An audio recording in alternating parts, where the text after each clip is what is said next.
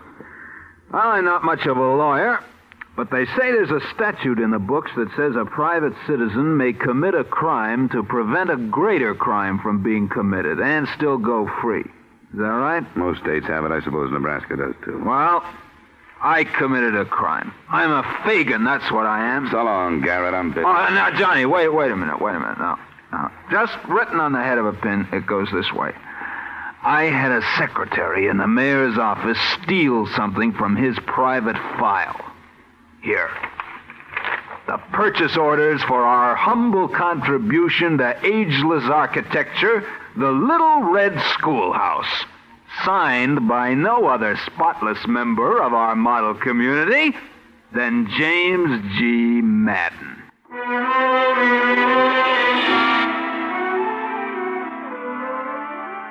I looked at them, and they were as advertised. Purchase orders complete down to the last 10-penny nail. Not being a technical expert, I decided to shoot them back to Paul McGraw for his perusal. I sent them from the local post office, insured, registered airmail, and special delivery. Then I walked up the steps of the city hall for a chat with His Honor. Good afternoon, Dollar. My door is open to you anytime. Glad you feel that way, and I hope you still do when I finish. You finish what, Dollar? Calling you a liar? No, see here. Save the B-picture dialogue for your next campaign. I thought you told me the purchase orders on the schoolhouse were destroyed. Well, to my knowledge, they were. Look in your personal file. Folder marked Madden, personal, hold. I don't know what you mean. Go on, look. No, don't bother. Because all you'll find is an empty space. Oh. You ought to see your face, Mayor. Well, Mayor, they were in there, but somebody stole them and gave them to me. Yeah.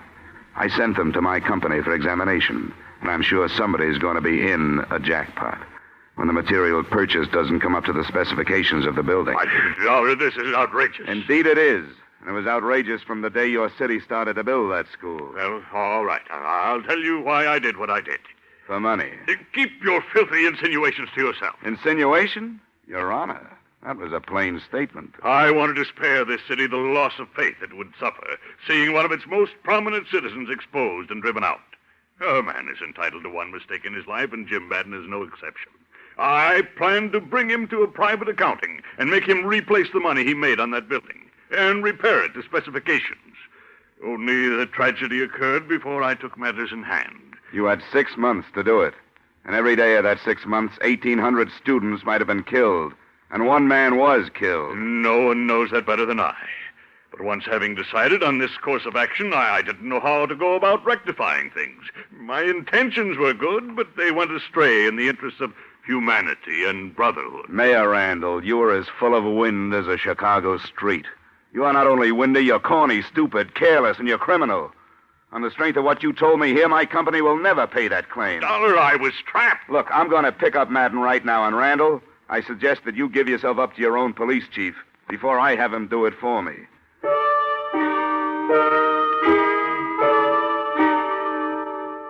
I raced back to my hotel to organize my men and pick up Madden. When I came in, the phone was ringing. It was Rocky Androsano saying he had 2 witnesses to DeGuerra's shooting. I told him to pick up the boys and come right over.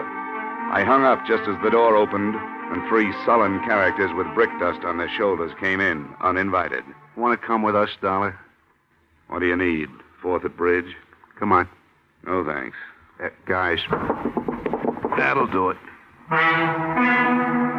It was strictly no contest, and with one on each side working a punishing arm lock, I casually strolled out of the room and down the elevator to the street.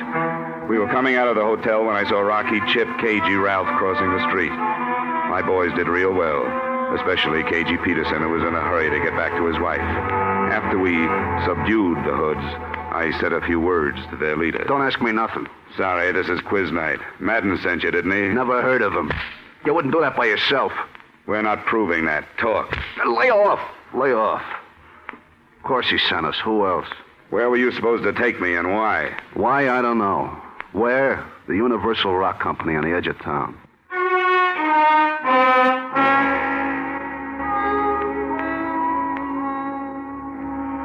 was a huge, dusty building next to some intricate rock-crushing machinery. Parked in front of it were 3 cars. A yellow convertible, such as a well-to-do contractor might drive, a long black sedan, such as a city official might have, and a small sedan, such as anybody might have. We covered all the exits, and KG Peterson and I went up the front way. We were halfway up to the offices when we pounded up to the landing just as Big Jim Madden staggered out of an open office and fell twisting on the stairs. Through the open door, I saw a flash, a black skirt, and a hand holding a gun that started jumping. Give me that. It's empty. Dollar. It's all right, Mayor.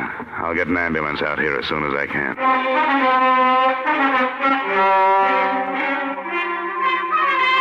We took Vivian Daguerre into custody. Randall was in bad shape, and he died 2 hours later. But before he died, he told me the whole story. It was my idea from beginning to end. Madden didn't want to do it, but I told him if he didn't, he'd never get another contract from this city. We were able to split $100,000 with the cheap supplies we used in that building. Well, when I showed up Madden, he was afraid he was going to take the rap alone, huh? He was afraid he'd end up like Mike Daguerre. That right? Yes, I had to have Daguerre killed. He wanted more money. And you kept the purchase orders so you could make Madden do what you wanted him to do. When he found out that your company had them, he was going to turn both of us in. I talked him out of it. Yeah, with a gun. He's dead. He's better that way. Why is it there's always a falling out among thieves?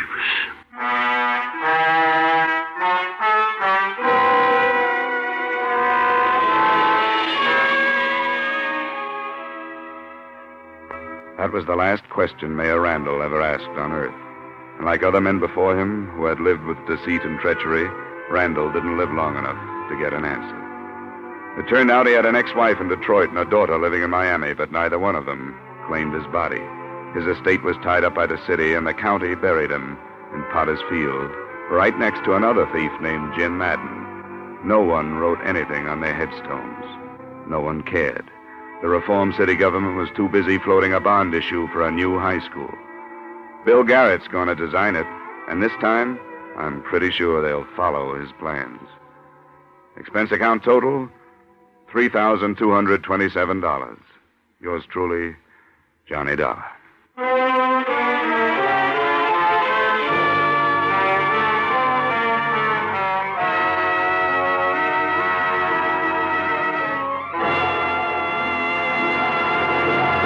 Yours truly, Johnny Dollar, stars Edmund O'Brien in the title role and was written by E. Jack Newman and John Michael Hayes, with music composed and conducted by Leith Stevens.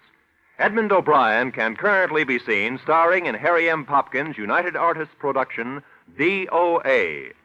Featured in our cast were Victor Perrin, Elliott Reed, Hy Averback, Clayton Post, Bill Conrad, Virginia Gregg, and Willer Waterman. Yours truly, Johnny Dollar, is produced and directed by Jaime Del Valle. Join us next week when, from Hollywood, Edmund O'Brien will appear in another transcribed adventure of Yours truly, Johnny Dollar.